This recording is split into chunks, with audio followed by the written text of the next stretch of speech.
Panharmonicon presents a podcast.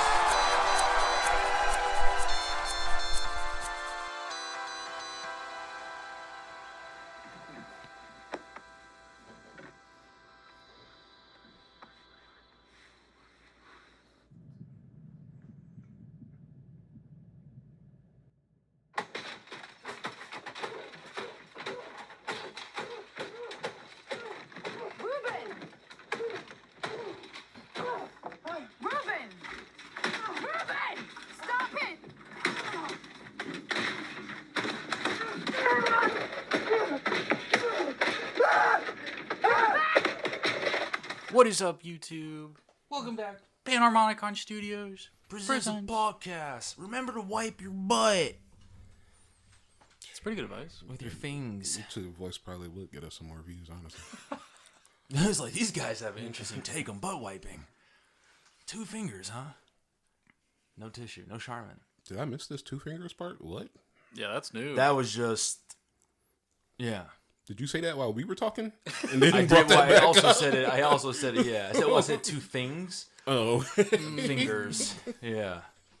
Don't do that. You just use toilet tissue. Welcome back, everybody, to another episode of the podcast. Panharmonicon Studios presents A podcast. a podcast. I am one of your hosts, Farron. I am Damon. And I'm Andrew. Yeah. I thought you were going to also lead off with like one of the hosts. Well, You sound more confident than you. Well, I yeah, did the you said YouTube you knew intro. yourself a I didn't title. really lean into it, but that was going to be my bit of being like, whoa, he's so confident now. He's grown He's up. hit. Like, He's starting to believe. 4 episodes later.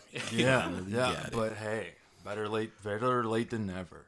Again, welcome back. Welcome back. If you are new to the podcast, here we talk about movies. We talk about all kinds of movies. Probably some genres we haven't gotten to yet, but we're still in the early stages. We're taking baby steps that I'm sure we'll get to.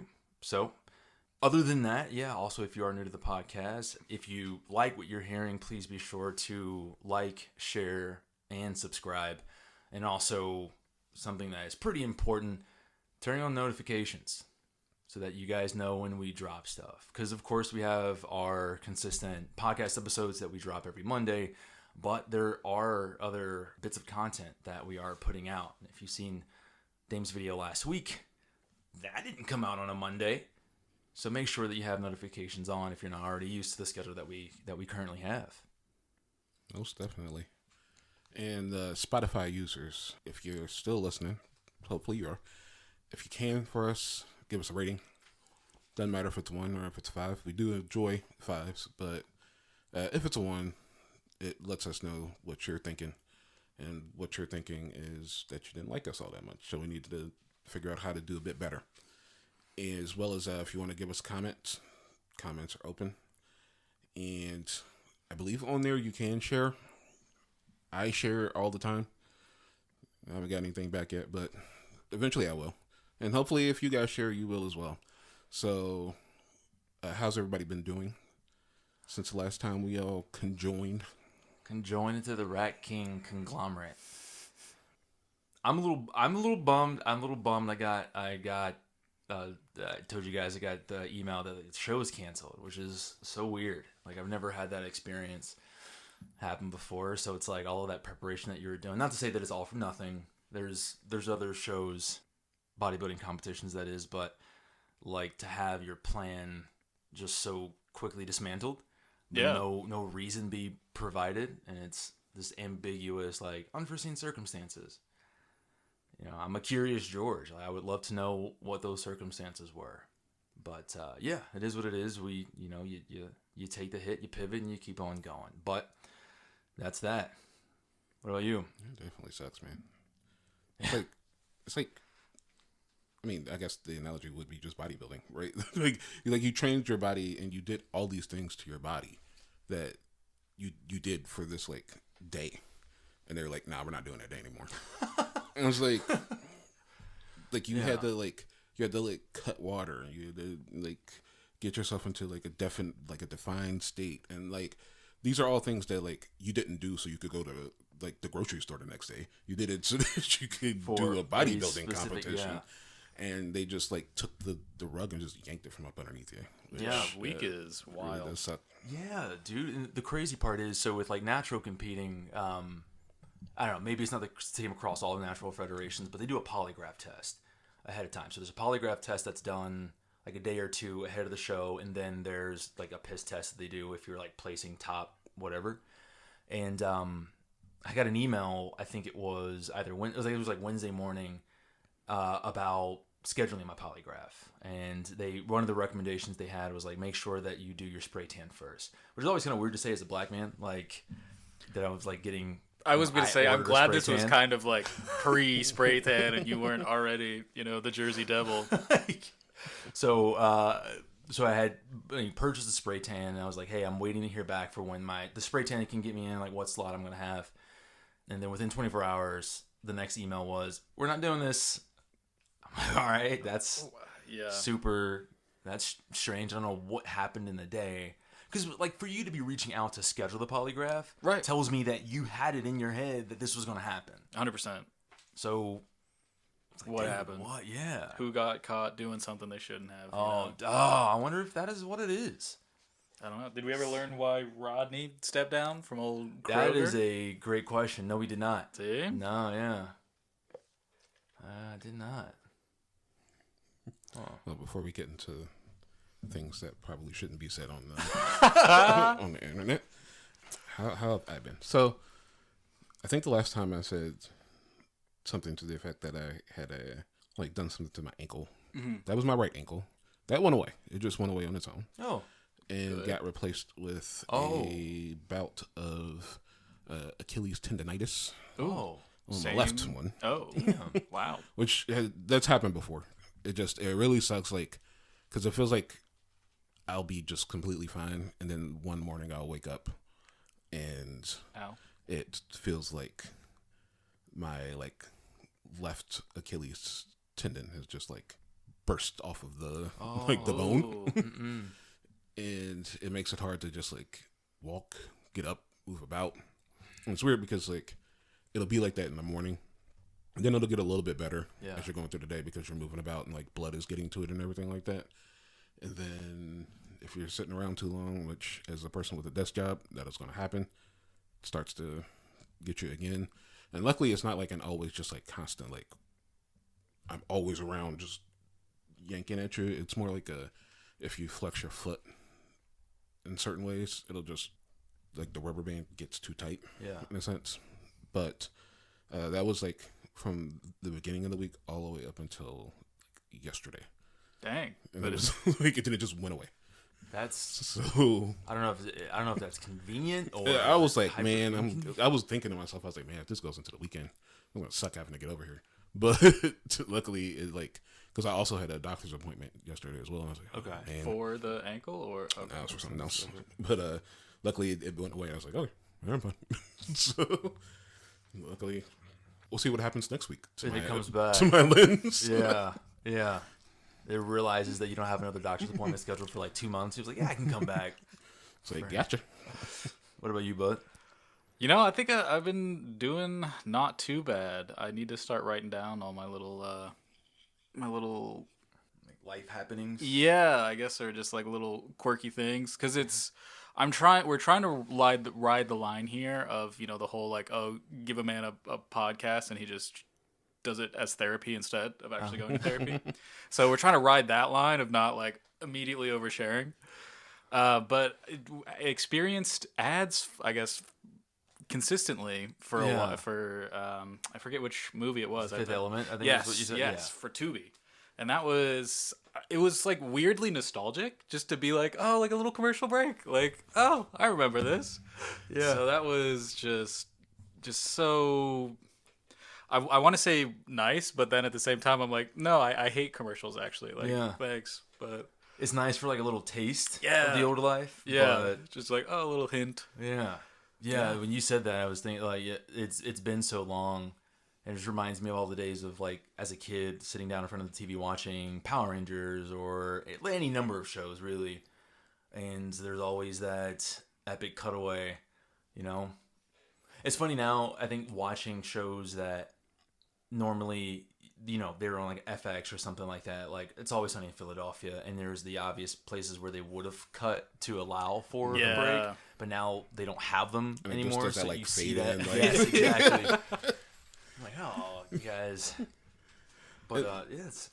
I mean, like, I guess I don't have a I don't know. I guess I have like a weird thing with commercials. I like commercials. What I don't like is, as I put in our group chat, 5 minutes straight of commercials before I even get to see the thing that you were supposed to even start showing me. And then halfway through it, another session of 5 minute commercials. If you don't do commercials, just space them throughout. Right? Like, I used to be like a person who would just be like, oh yeah, dude, like, oh, that commercial is great. Like, not these. These also sucked. And I analyze commercials a lot. So like, I'm sitting here like, these commercials are awful now. Commercials back in the day used to make you want to either buy the product or were just so memorable that even if you never bought the product, you remember like the commercial. Like Jade from State Farm. Like that was such like I've never had State Farm insurance, but I know about Jake from State Farm. He's even in like he's in video games. He's in NBA 2K like regularly because State Farm like I don't know has a sponsorship with like NBA 2K. I did not know that. Yeah. But when you give me like car commercials that don't do anything, they don't make you want to buy the car, and it's just like, and you can't like. I mean, that's another thing. I love how they always make it seem like it's just this easy thing. Yeah, dude. Especially like with the commercials that would be like Christmas time, and like they go outside, like open your eyes, honey, and it's a Mercedes Benz with a bow. A life-altering purchase for most people. Yes! Just like, oh, here's a present. It's like, excuse me. Oh. Yeah. Am I supposed to say we should have like, had a discussion? I should get my mom. Like, yeah, it is Toyota-thon. I probably should get something. I would get a pretty good deal. Is it Honda Days coming up pretty soon? Oh wow! Welcome back to Toyota-thon. But yeah, sometimes they're good, sometimes they're not. Yeah. In this day and age, like they don't have to be because the algorithm already makes you buy stuff. So in reality, all they just need to do is put a name and product. Yeah. Throw it in the algorithm, and it'll eventually find its way to you. And you'll be like, I really did need a pair of scissors. Then sure enough, next thing you know, you're on the TikTok shopper on Amazon, being like, "Ooh, look, scissors that also heat up." Oh, great! It's like I'm cutting the snow. Like when I, yeah, it's like that's exactly how we're treated nowadays. So when Amazon does goofy stuff like give me 5 minutes of commercials, which oddly enough you would think they would just give me Amazon commercials, but no, just any commercial that they could find that didn't do anything, didn't make me want to buy anything, and then finally let me see the movie I was trying to watch. Yeah, and you're like, dang. More money for them? Yes. Yeah, we had, I think it was 2 or 3 back-to-back lemonade commercials, Simply Lemonade commercials. And it was lemonade, and then it was a watermelon one. Ooh. It was just... like the Simply Watermelon? Yeah. Is that what, yeah, okay. The Simply Watermelon, yeah. I had some Simply Strawberry recently, and I was like, man, either Simply's gone downhill or strawberry doesn't make a good juice. But then I looked and I was like, it's only 10% juice. You should just call it drink at that point. Right. I remember when I first had the Simply Apple. Simply Apple was amazing. Dude, that changed everything I knew about apple juice. I already loved apple juice. Yeah. Not sponsored by Simply, by the way. This is just But, hey, we're open. If you want to. We should just start doing our own, like, random commercials for just products that don't exist. Just to make us feel part of it a bit more. Today's movie. Yeah, that's a hell of a transition there. As if out of a moving vehicle. People are like, dang, they hard cut, didn't they? It's like, nope, we actually... My mind was like, that is like 4 seconds of silence. I think this is probably the best way to segue. Get it going. Make a note of that. Yep. Don't segue so hard. Is it even a segue if it's that hard? That was still that was a cut. That was yeah. That might as well have been 2 different recordings right there. I will sort of slow transition back into what he was just saying, which is today's movie. Recommended to us by Madison. Ooh, thank you, Madison. Madison. Round of applause. Yeah, for Madison. First recommendation. Thank you, Madison. Madison recommended to us The Sound of Metal. which was a movie that came out. I get conflicting on this. I originally had November 2020, but I think it came out in actually the first week of December in 2020. It had a $5.4 million budget and a $516,000 box office. And I thought that was really, really low. So I looked into it, and it's actually just its worldwide box office because it never actually had a domestic theatrical release. It just came right out on Amazon. Was that because of COVID, or was it... Oh, I guess, would we not know that? Well, I guess it would have been, if it was like November of that year, like of 2020, yeah, it would have been deep. We would have been like first year of the pandemic. For sure. Yeah. So that's a good point. It would have been. We were right up in Coco. So it didn't have a domestic theatrical release. So no telling what numbers Could have done. Yeah. This doesn't feel like it would have been a movie that would have been like it would have been in a lot of theaters. It kind of feels like it would have been a limited release regardless. Like an Esquire or something. Yeah. The lawyer? Huh? An Esquire?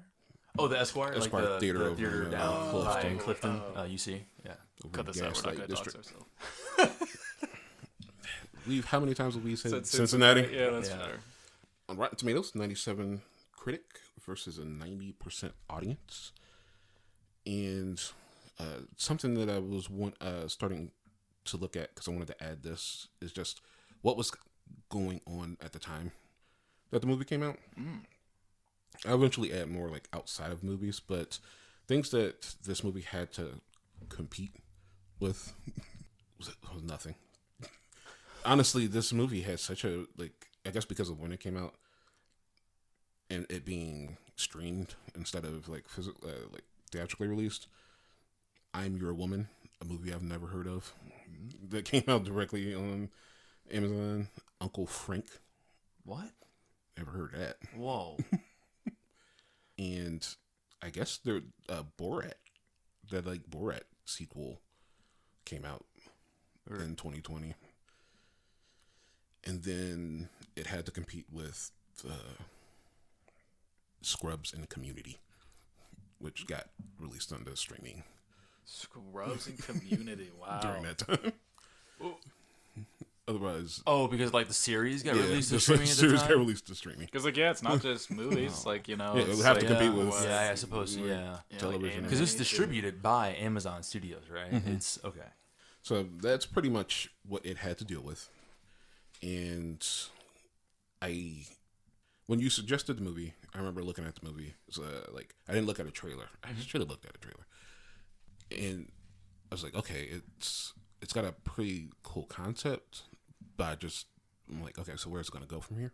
And before I go into what I thought where it was going to go from here, would either of you guys like to give a little short synopsis on what our little movie here was about? Yeah. All right. Ooh, prepared. All right. So for Sound of Metal, so during a series of what they call adrenaline-fueled one-night gigs, itinerant punk metal drummer Ruben Stone, played by Riz Ahmed, begins to experience intermittent hearing loss. So when a specialist tells him his condition will rapidly worsen, he thinks his music career, and of course his life, is completely over. So his bandmate and girlfriend Lou, was played by Olivia Cook, she checks him, or attempts to check him into a he actually, we find out, is a recovering heroin addict, into a secluded sober house for the deaf, hoping that basically they'll prevent another relapse, because obviously as a drummer, realizing that you're losing your hearing and then eventually becoming almost completely deaf is going to be very life-changing. So he gets welcomed to the community, and they accept him as he is. So from there, of course, he is still trying to battle with himself about continuing on essentially in the life that he's leading at this community house, or going back to the life that he knew with the band and his girlfriend, his love. I think they played the band. His name was Black Gammon. So he's kind of left with that choice. So the band. Do we ever see other members of the band? I think it was just those two. It's just two of them, right? Yeah. What band is a drummer and a singer? Dude, it's so funny you say that, because when I started watching the movie and Ruben's going at it and the music that they were making, in my head I was like, this is very avant-garde. It seemed like it was just very different. It was very off kilter. And then I was reading like one of the synopsis. I think that was not from Rotten Tomatoes. This is another site, and then that's what they called it. Like Black Gammon is supposed to be an avant-garde band. And like that's why the sound is very. Yeah, and because she's just like yelling out. At some points, like, if it weren't for the subtitles, I have no idea what you were saying. But yeah, it's just. I think also the way that the sound worked in this movie made that hard. Yeah. I think if you were listening to it, if it was in a recording, you'd probably understand her, even if she was like doing something kind of close to like screamo. But like, so often sound got distorted in the movie, like even before his like partial loss of like hearing began. Like the movie would do this like weird thing where like it was focusing in on his drums, so it would like drown her out to a degree and make her like very hard to hear until like it unfocused out, and then you could like hear both of them again. And it was like it was switching up so often that, in full disclosure on this, like I already have like a busted speaker out of my like surround sound, so it does often sometimes make hearing out of like the left side of things that are going into the left side very hard already. So I was like, what the heck is going on? You know what's interesting? So like, I guess to go off on a quick tangent here, I noticed that like with a couple of the videos, like the shorts that you put up, like when I'm listening in headphones, I can only hear it on the left headphone. Is that like anything to do with the fact that your speakers? No, it's because everything I put out is mono. That's it. So why am I only hearing out of one? Because like I literally only hear it. My right headphone will be completely silent. Like the last one you posted, I could only hear it on my left. And also I noticed it with the Charles Barkley short. I can only hear it in my left head when I'm wearing my AirPods. Oh, that's weird because I can hear it out of both. Oh, yeah, I hear it out of like just one. Huh. Yeah, I guess we'll look into that. Noted. Check. Check shorts for stereo. The sound was very interesting, like the way that it opens and. Yeah, well, I mean, they won the Oscar for best editing, right? Yeah, or best sound. Best I guess both. Best editing and best sound. Yeah. But no, I thought it was already the hearing loss. So I guess that's interesting that maybe I just didn't clock when it actually started. But yeah, like it very much like isolated him in his world and then would kind of like expand back out. Mm-hmm. But I thought it was more heavy metal or like hardcore music. But it's interesting. I guess that makes more sense because then I guess skipping forward, like when he sees a video of just her, like she's just got like a freaky pedal board and is just kind of like going at it with really, it doesn't seem like anything else, like just her vocals. So I guess that would make sense that it's more like all the comments of everyone's going nuts, like, oh my god, it's Lou. Yeah. That part I was like, there are so many times I realized in this movie I'm like, I am not a member of this world that it's showing me. And I realized I'm being given like access to it. Yeah. But I'm not. I'm like, oh, this is like foreign to me. But these are all like American people. What's going on here? Like this is just like, because I was like, he was looking at it and he was looking so like kind of weirdly calm, but like everything around it was like, no, why is he so calm? Because that looks weird. Yeah. But he would be used to it, obviously. So he'd be like, yeah, I need to get back to that. Yeah, because it said like decrypting at one point. Like when it was like zoomed in on the screen, I was like, decrypting what? Like, is he on the black web? Yeah, like, I don't know like how technology works with that community house because they were very much like Joe when they first arrived. It was like, give me your phone. Yeah. Like when they decided, and so I don't know if it's just like how all sort of internet communication works with them. But it is very interesting. I thought that was more. Isolated. Yeah, I think that was more just like being able to kind of focus on your recovery journey and not having like that outside stimuli, like a phone and stuff. Which is when I think the first scene where he notices it and we see him noticing it was terrifying to me. Like, oh, the hearing loss. Yeah, and he's standing, and he's like moving his jaw, like trying to think to himself, like, maybe if I just readjust, it'll come back. And I don't know about you guys, but for some reason it made me feel claustrophobic a little bit. Like when that sound just zipped away. I was like, I think for me it was a bit jarring just simply because I wasn't expecting it to happen so randomly. Yeah. Like I think I was expecting it to happen like at like a show or something like that. Because it was like, oh, he loses his sound. Because it was like rock drummer loses sound in a synopsis, and I was like, or loses his hearing in a synopsis. And I was like, okay, so show me how that happens. And then the first thing you see is him going, and I'm like, oh, okay, so I can see how that's gonna happen. But then he's just like looking at albums, and he's just like, and like, oh, why now? Why did his body suddenly be like off? just also, I guess to your point that you made, like, because you were saying that you don't know if in the very beginning when we had that opening scene that he was already experiencing some of it because the sound was already kind of like. Which, I mean, if you're just, foggy, I'm sure you've experienced this. Like, if you're just smacking on cymbals, like when you're just, you're just, it's just gonna flatline. Like, dude, when we started playing together, because like you guys don't know, like, so we would, like, Andrew and I, we would play music together. I play the drums, he plays bass, and oddly enough, I started picking up playing music around the time this movie came out. And I remember hearing the synopsis, and I was like, ooh, should I be doing this? Because if this happens, that would suck, dude. Just wear earplugs. I mean, that. Yeah. It took me a while to get into them because it was just like he went to the doctor. He's like, oh, preserve your hearing. Just go buy earplugs. And The literally weirdest the thing, next scene, he had them in, and I was like, did he not have the? Then I had to go back. I was like, he didn't have them before. no. Why was he not wearing them? Yes, it took me so long to like start to sympathize with him because I was like, brother, you did this to yourself. Like, that's true. He was just. I think Ruben was just very hard to sympathize with. Period. Just simply because.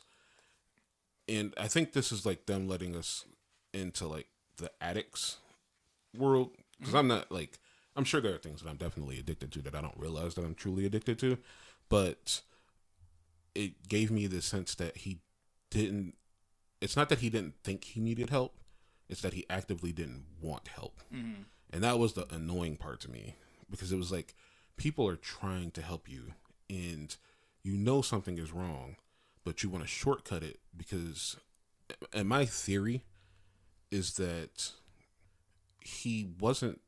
obviously he wasn't addicted to drugs anymore. I don't even think he was addicted to music. I think Lou was his actual addiction. And the whole like getting rid of everything away, like to get everything away from him, I think partly was Joe's way of trying to separate him from Lou. Because when he recognized that Lou was that for him, I think he did, because I think when he like separated the two and he talked to Ruben and then he brought Lou in, like Ruben's attitude completely changed. Whereas Ruben seemed like he may be like, okay, maybe I do kind of like need some help. Maybe you can help me here. And then like when Lou came in, suddenly it was like, no, we're good. We got to get out of here. And then when the two were just separated for a very long time, and then even he himself said, like, you've been doing really good around here. I think I'd like to see if like we can do something to keep you here. Yeah. And I think that had a lot more to do with keeping him away from Lou, as opposed to just being like, you know, he's really been like good with everybody here. Everybody likes him. Let's keep him around. And then Joe obviously didn't know that he was continuously like sneaking into the computer room to like look up stuff with Lou in it. And then when he finally like sells everything, he gets the cochlear implant, it comes back and is trying to get to Lou. So he's like, I need money, I need this, can you give me this, can you do that? And Joe's like, you look and sound like an addict right now. The only thing he could be addicted to at that point was Lou. And that, so I think to myself, like, it was Lou all along that he was truly addicted to. And then when he finally got it, when he got Lou again, that was something about, sort of like, sorry, to emphasize that point, there was actually something that Ruben said to Joe before he left. I think right after they had that conversation and they were talking about leaving, he asked him, like, how long have you been sober? He said, 4 years. How long have you been When with did you Lou? meet Lou? How long have you been with Lou? 4 years. Like, there is that overlap, and there's that, and it made me think. And it's funny because I think when the movie started, and there's that scene where Lou's sleeping, and he's making breakfast. He's making like the green, like the healthy green spinach, doing push-ups and squats and whatnot. Like, And then you see Lou, she's laying down. Her arm is used to prop up her head like a pillow. And there's all of the scars from her cutting herself. I thought to myself that she was the one in trouble and that Ruben saved her. And then when he said that, I was like, maybe it's the other way around. Like, I think they maybe saved each other, right? Was like the yeah, well, yeah. Oh, like, it's sorry. kind of like where my mind was going. Was like, oh, and then I was like, no, maybe they saved each other, and then like once he didn't need that anymore, because you're right. Like it looked like Joe started to recognize that like that was Lou, and all of the things that he did was to get back to Lou. Something that is interesting that so when I went to that coffee shop and I like asked her about like, hey, what are your favorite movies? She brought up Sound of Metal, and she was like, one of the things I like about it is that you can take Ruben's situation, and you can apply it to anybody. This doesn't have to be like music. It's what do you love? Can you imagine all of a sudden you can't do what you love anymore? And the thing is like Ruben was an asshole, but there have been situations in my life I know where I've had that kind of like crisis of self, where this very thing that I feel like I have kind of made a very strong pillar of identity for me, all of a sudden isn't something that I can do anymore. Like when I remember before I tore my bicep, it was literally the day before it happened, being at a brewery with a friend of mine talking about how excited I was to be training to get ready for another show. And I was developing all of these plans, and I was hyped, and I was just like ready. I was going to be focused on this, right? The next morning, I go bowling of all things with my family, and my bicep tendon snaps out of nowhere. And all of a sudden, it was like in that moment, as soon as it happened, I was like, I'm done. Because I could see my muscle scrunch up in my arm. And I just remember going to the doctor, them talking about what surgery was going to look like, doing the MRIs, and going through all of this and being like, everything that I have done for the past 10 years is about to just like crumble. Because that's the weird thing with bodybuilding. It's like, dude, the moment you stop, it takes years to build your physique to what you want. It can take a matter of weeks to just like all of it to fall apart. And like I'm looking at myself in the mirror every day, like watching my like weight waste away, and I know that my arm is going to be different. And I remember, dude, I woke up and the doctors looked at me and said, hey, I'm sorry this took so long. And I was under all this anesthesia. I had no idea how long it took. And like your arm was worse than we thought. And so because it was that, we had to get a partial tendon from a cadaver. So they had to take it from a cadaver and then fuse it to my tendon that was left to then make it long enough to reattach it. And it was like, so like watching Ruben like go through that, and granted, like mine was something like I could recover from. Like he's gonna be that way, forever. It was like, damn, that I feel for it, and that just it sucks. Just like have all of it wiped away. So you're like a chimera. Yes. Yes.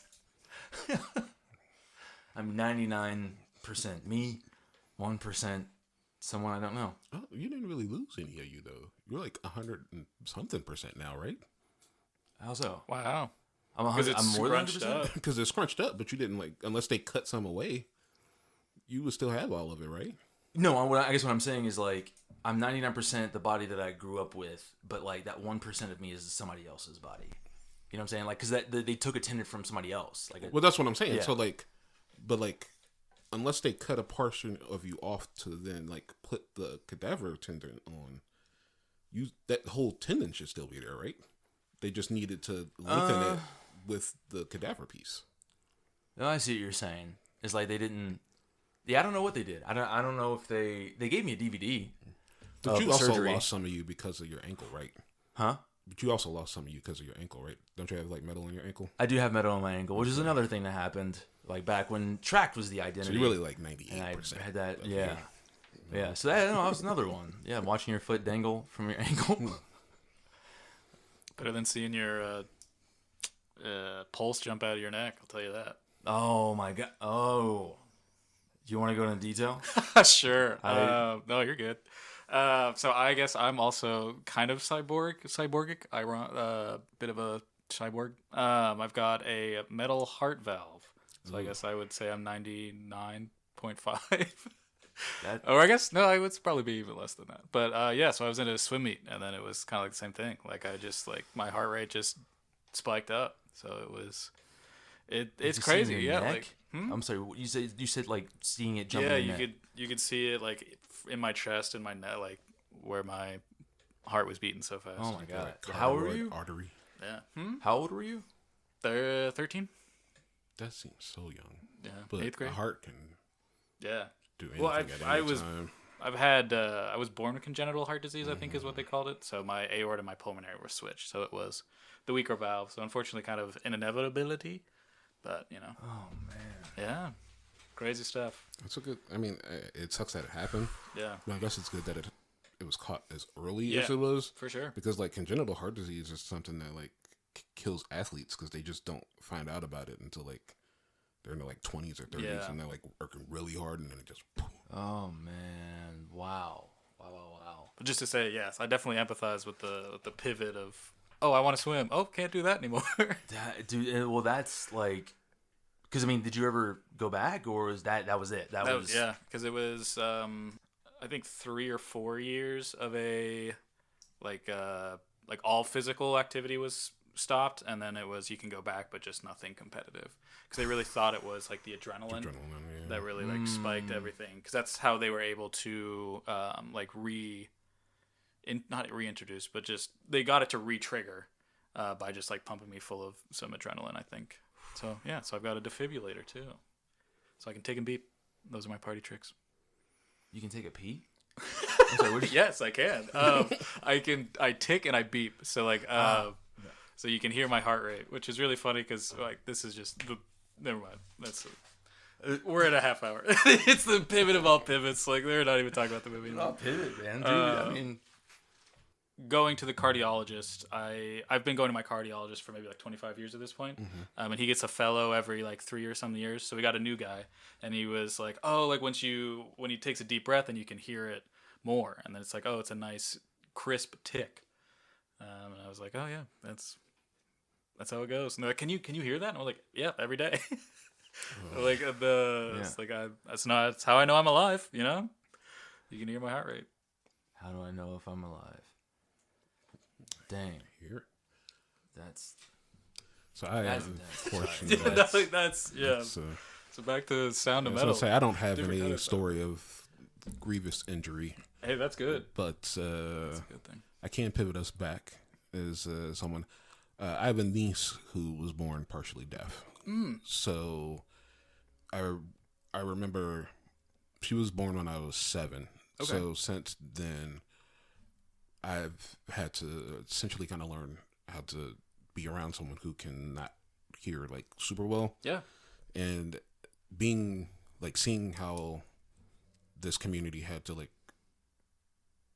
existed was really like something, because she for elementary school went to a deaf school, and I remember like coming to like pick her up and things like that, and seeing all the kids just like getting out, running around, just signing, nobody's talking, and like I'm in regular elementary school, and you like, this isn't like like it felt like it was like so similar, but like not. Yeah. And then when Ruben's like in the classes with the kids, and even just being around there, just that silence, how everyone's moving and everyone's doing everything, but nothing. There's no they're not talking. yeah. They're talking to each other, but they're not talking. They're communicating, but they're not talking. Yeah. And it's like that part, I was like, dang, I remember that time. Like I remember like when he was having that like little competition with that kid about like who could sign the alphabet quickest. Yeah. And I was like, I remember doing stuff like that. And then I was like, man, it's been so long. I actually didn't even remember all of the alphabet that I learned. And I was like, damn, I don't remember most of anything that I learned except for like thank you and things like that. But this movie allowed us a glimpse into like the deaf community and like the recovering addict. Yeah, I thought they blended it very well. Like, Yeah. And like perfectly sure, well, yeah. like, and it let us. It did exactly what I think it was supposed to do, and what they were trying to do, which was saying that being deaf is not a disability. Yes. Because this was a group of addicts. They just happened to be deaf, but they were mostly a group of addicts that were recovering and trying to better like each other and oneself through community, which I think is an incredibly strong thing that someone that is a recovering addict needs, because being by yourself, you completely just you fall off, you shut down, right? Absolutely. And we saw Ruben have to pretty much struggle with that for like a long time, and then we even got to see him have highs and lows. Like, he was having a great time. It was like, oh, he's good now. But then, like, he saw the video and he just like the wagon, he didn't even fall off it. He did a back front double tuck 360 900 degree splash off of that wagen. Man, I hope you do that in the next Olympics. Right into, I was thinking the Tony Hawk, like, yep. Like, my man got like 1 million score off of like one trick right off of that wagon. And it was so disheartening to see that happen, because it was like, man, you're doing well. Yeah. And it was at that point that I was like, it's got to be Lou, because at that point, like, he was doing so well as long as he wasn't looking or seeing or doing anything that had to do with Lou, because it wasn't the music. He even had gotten back into music, like teaching the kids like drumming and stuff. Yeah. So I was like, it's not the music. It was the instant that he saw that video of Lou, he was like, boom, right off of the wagon again. And I was like, man, I'm really upset with you right now. yeah. And like, when Joe talked to him and had that same amount of disappointment in his voice, I was like, yes, I hope you learned something from this. Yeah. And That was a powerful scene. That was. Yeah. It was something where, like, I noticed that there was the way that the movie was shot, which is why I also thought it was kind of interesting when it got Oscar for like best editing. And maybe I was just thinking about editing in too superficial of a way, but there were so many shots where it just like lingered, and like a shot would just stay on somebody. And even in that conversation, when Ruben gets up and leaves, the shot doesn't follow Ruben, it just stays on Joe, and it lingers. And it lingers and it lingers, and then you get Joe, who finally seems like that entire moment, like he didn't take a breath, and then he goes, like he has to just sort of like, he had to absorb everything that just happened, realize it, process it, and then just move forward. Yeah. You know, You like, see him start to cry. yeah, dude. It was just, it ate. It made my heart ache. And that was something I was thinking about, like, watching through the movie, not only with the way that it was shot, but I felt like he was going through like the 5 stages of grief throughout the film. And so then I looked it up, because I've heard of the 5 stages of grief, but I always forget like what the stages are, which are, so the first stage is denial, second stage is anger, stage 3 is bargaining, 4 depression, 5 is acceptance. And I'm thinking about as they go through the movie, right? So denial. In the very beginning, when they're in the diner with Lou and he's on the phone, he doesn't want to talk to whoever Hector is, whoever this person is. He's like, I'm good. Like, he's Seemed like his sponsor is what I thought. yeah. Oh, like sponsor. Maybe it was like So he's sitting there and he's like, seemingly he's trying to downplay it, and you even see him go back out to play again, and it doesn't work. The anger. There's a scene when Lou wakes up and he is just like destroying all of that, so like music and all the equipment in his RV. Bargaining. What will be the first scene that comes to mind for you guys when it came to bargaining? The scene with the doctor. Yeah.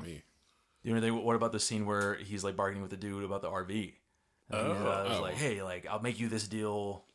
I was thinking about the part where the doctor was essentially just trying to tell him, like, hey, man, you're not going to be able to, like, you need to learn to deal with what's happening. But he kept being like, all right, so like, what can we do to fix this? How do we fix this? Like, there's surgery. Okay, how much is the surgery? Like, when can I get the surgery done? How fast is it? Because his whole thought process was, the instant I get this, I'll be right back to where I was. And I thought like that also, that fed into like the denial piece. But something I notice is because Amazon does that whole X-ray thing, is that, and I was curious about this, is because no one talked about it up until the point that he came back to the hospital after the surgery. What was your hearing going to sound like? Because I kept asking myself that, like, you were so dedicated to try to get this surgery, but no one's ever No one's ever said like, "Hey, it's gonna like be right back to what it was before." I was gonna say, yeah, no one ever told him that, but I think it's because no one ever explicitly told him that it wasn't going to be the way it was. Because I think the problem is that with a cochlear implant, that is for someone who has just been deaf, not a person who's been fully hearing and then has to come back into it. Because, like she said herself, your mind is playing a trick on you. Yeah. You are like, because sound is bypassing at this point your eardrum, and basically you're like, it's a kind of like a mic and a receiver just implanted almost directly into your brain, but it isn't going to sound the way that like natural hearing sounds, which is why I don't know if it is inadvised to do it on a person who's been hearing and suddenly loses hearing, or if it's fine either way. But I think they would have been better off. But also, it's hard to tell if at any point in time we just weren't given their point of view, and if we were just getting this all through like Ruben's point of view, and he was just bypassing the fact that people told him like not to do it. not like this is what's going to happen if this, because that first doctor was being pretty clear on him to say like, hey man, like you need to learn to deal with the acceptance of not having your hearing anymore, because you will not hear it the way you like. That's not going to happen. Like you won't hear the way you heard before. But he just was so focused on that implant being the instant fix that he just bypassed all of it. And when it comes to that doctor, I don't know. This seemed weird to me. Have you ever just been able to go to a random Specialist like prescription the next day? like do you go to the Kroger pharmacy and be like, hey, can you get me a doctor? Not your like little house doctor, but just, can you just get me a doctor? I can't hear anything. And like, and the doctor be like, and the prescription be like, yeah. The pharmacist like, yeah, I got you. I've never had that happen. I've also never been in a situation where I think I would have needed that to happen, but I didn't think that it would happen. Yeah, I thought they were so separate. I didn't think that it would be. Like, I've seen some people have some very long conversations at the pharmacist counter. I didn't think be they were wondering. about that. I mean, like, what are they talking about? They're taking so long, right? But I've never thought to myself that you could be like, "Can you get me a doctor? I can't hear." I'm like, "Oh yeah, write it down, man. Write it down." I got a specialist for you. So stage 4 being depression, which I think was kind of pervasive throughout. I was about to say that it was. Yeah, it was like it was. acceptance always really only there. came at the last scene. He definitely had a lot of manic, like. That's true. Like highs up and and down, lows. up and downs. But I was thinking like, so after I think the last scene I noticed where the bargaining was in play when he was talking to Joe, because it first becomes, let me borrow $26,000 so I can get my RV back. Yada yada. Lose parent, lose father is rich. I can give you back. This is no problem. That doesn't work. Okay, cool. Let me stay here for another 3 to 4 weeks. Then he changes what his needs are. And then it becomes clear that Joe is not doing that. Then he, explains a little bit more about what the intention of that community is, and then becomes and so I think in between that and like him getting to Paris was like the depression, the realization that, his hearing was not going to come back the way that he thought. And then acceptance, that very last scene when he's in Paris and he walks away from Lou. I think at that point when they shared that hug in bed, I think they both realized in that moment, like, that was their realization that things were not the same anymore. Yeah. And I will say, like, this is probably one of the few, if not only, times we watched a movie where the movie just ended, and I was like, okay, I understand. Mm-hmm. Like, this actually is the better choice of an ending, yes, rather than like giving a resolution that you needed to like see happen, because it was just like he finally learned a lesson. Yeah, and that was the story they were trying to tell. Yeah. You learned a lesson. Yeah. Okay. Yeah. On to the next movie. It was another one of those shots where it just lingered on him, and it almost kind of feels like it's intentional to allow you as the audience to go through whatever revelation they're having at that same time, because like him sitting there, I felt like I was also kind of going through that revelation for him, like as he's taking off the device and he's sitting there, he's watching the kids with a skateboard and whatnot. And then he looks up, and there was this I wrote it down. There's this very specific timestamp at 1 hour, 55 minutes, and 52 seconds. Like, you see his posture straighten up a little bit, and then like the look is in his eyes change, and then after a couple seconds, it's like he shifts a little bit, like he took a deep breath, And it almost kind of reminded me of that moment with Joe where he was finally processing everything and he just accepted it. And I think he like smiled and then it cut off. And yeah, so I thought it hurt. It also felt good. It was like I don't know, so many emotions wrapped up into this little like gift basket.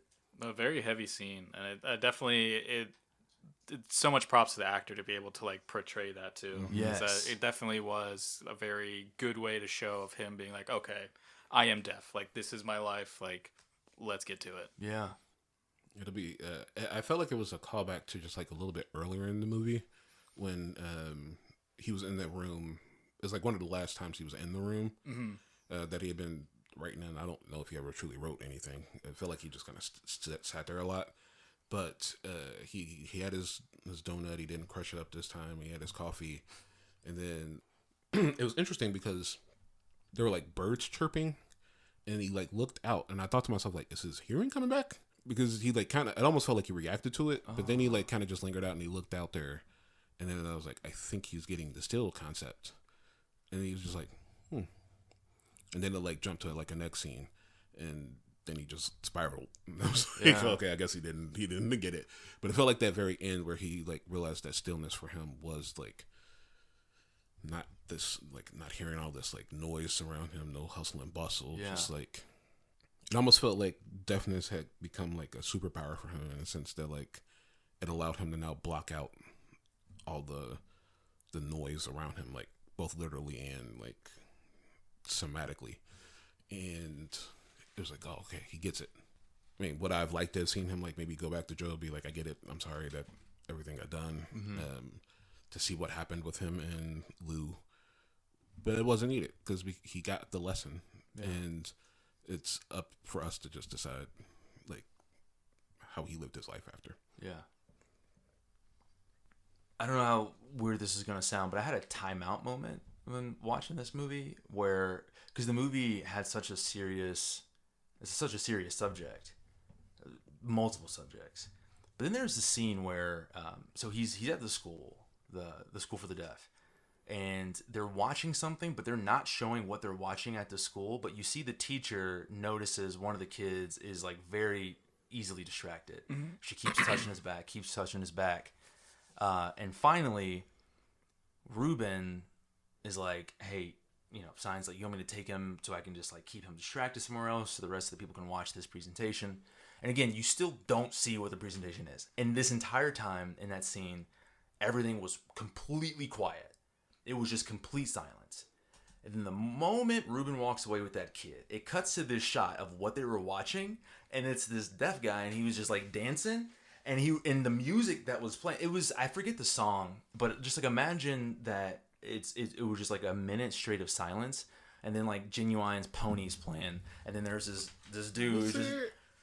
I'm like, was it silent? It was silent up until the point where he walks away, and then as soon as they cut the angle and they show the dude dancing, he's like pop locking. Then you hear the music. Oh, and in fact, I was like, what were they watching? I think I had like a puppet show. I had the subtitles on. And it said hip hop music playing. So I guess in my head, I just like inserted music, but I guess it was quiet. In my head, I was like, okay, hip hop music's playing. But I was wondering like why hip hop music would be playing. Because like I was like, oh, why is hip hop music playing? And then like that, I mean, the kid was just, old Squinty Eyes was just not having it. And she was trying to like get him, and he was like, I'm gonna take him outside. What'd you call him? Squinty Eyes? Squinty Eyes. Because he was always like doing this. He was always... That's true. Oh, like he was just like deeply surveying something. So yeah, and then they like, because there were so many people like in that room, and I was like, what could they be watching? Because it looks like they're all looking down at something, and then like just that dude pop lock, and I was like, what is this, and why is this happening? Pop Lock was one of the deaf guys from the community. Yeah, he's a content creator actually. Because I had a moment where I was like, "Oh, this looks like a guy I follow." Because like he dances, like that's it. Like he is a dancer. Oh, and so like okay. So I was like, "Oh, James got to be dancing somewhere." That makes so much more sense. Yeah. To me, it kind of seemed like he dancing. Because I would have never expected them to be watching something that was centered around like music and somebody dancing, which typically requires it to be on rhythm. Which I mean, you hear the bass, like you feel the bass. I guess with the yeah, you can feel it. Okay, Yeah, gotcha. I guess that makes sense. Yeah, because when they were outside on the sled, they're like kind of passing those messages back along. Okay. Yeah, but at first I was like, why would they include this? But thank you. That makes so much more sense. That That, makes a lot literally more felt sense. so random to me. Yeah, the I same was way like, that when they had their hands on the piano, like it's that same thing. Like they feel the music more than hearing it. But there was one other man. I feel like there was like one other thing that happened, which I was like, I wouldn't say like necessarily confused about. It'll come back to me hopefully before. there were some things where they didn't really explain very well. Kind of like just. Because my whole thing is like, how long was he in this? Because like the only like time frame we really got was his implant. Like he had to wait 4 weeks to get the implant, and then it felt like he was there for like a while. Right. I thought maybe it they was would great. do like a season change thing to show that time was passing, but like they didn't really picked up on. I mean, total immersion is the best way to learn a language, but like it's still at some point he was getting. I was like, this dude went from like refusing to learn this to like pretty good getting at it. Yeah. I did have a question, and maybe you guys can. So it felt like she called Hector because she saw him smoking a cigarette. Yes, and then he continued to smoke cigarettes. Yes. Yeah. I was also. like, she made that seem like that was a sign that he was about to get back into drugs. Right. And then I was like, but he just kept smoking throughout the entire movie, and no one said anything. Right. No one was like, hey man, give rid of those cigarettes. Right. They just kept letting him smoke. I just wonder if that's something because the movie didn't. This is one of those movies where like it just allows everything to unravel through conversation. Like there really is almost no exposition. There was none. And it kind of made me wonder because like I didn't, and maybe I just missed it. Like I didn't even realize that her father was French until I didn't the even know. very end. Yeah. Dude, I was like, I didn't know he was French. She said she had to go to L.A. I was like, why is he in Paris now? Paris, Yeah. dude. And I was just like, and so it just made me think, like, there were, even in the very beginning, when you're first introduced to just their relationship, you see them play together, you see them wake up together, but when they're driving to wherever their next destination is, it's just the RV, and the scenery changes slightly, and their conversation shift. And it almost as if to say, like, this is the level of comfort that these people, because the topics that they were just kind of jumping between were pretty wild, and kind of cool to hear just for, like, a couple being able to shoot the shit with that. But it felt like that was supposed to be our window into sort of like the quality of the nature of their relationship. But again, like there were just so many other pieces that they don't. It's just a very quick reference to something, and it's like, oh, just gotta put that in the Resident Evil item box, and just remember that I need to check back in with that conversation they had like 30 minutes ago. Yeah, because his being like, oh, my girlfriend's dad's so rich, we're like, are you sure? Like what? I thought he was lying. Yeah, I thought I was like, okay. I thought he was lying until they got there. I was like, oh, he is rich. Yeah, Right. I was like, oh wow. Because at first I didn't realize that he had gone to her dad. Yeah. And I was like, what is this part? And then like the dude was there and he just started talking to him in French. Yeah. And I was with a French accent. I was like, is this like their manager or something that I missed? And then he started talking more. I was like, oh, this is her dad. Dude, I didn't even realize they were in France It took me to like, I still thought they were in LA up until a certain point during the party. Yes. Where I was like, oh no, they must be in France.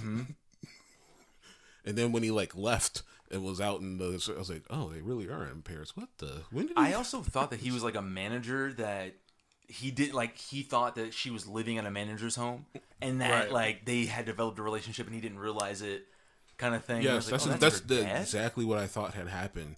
And then like her dad started talking more about the family, and I was like, yes, oh, her mother and everything, and then that's when it finally I see. Because I was like, obviously Lou must probably be short for Luis, but I also thought like Luis is a common name.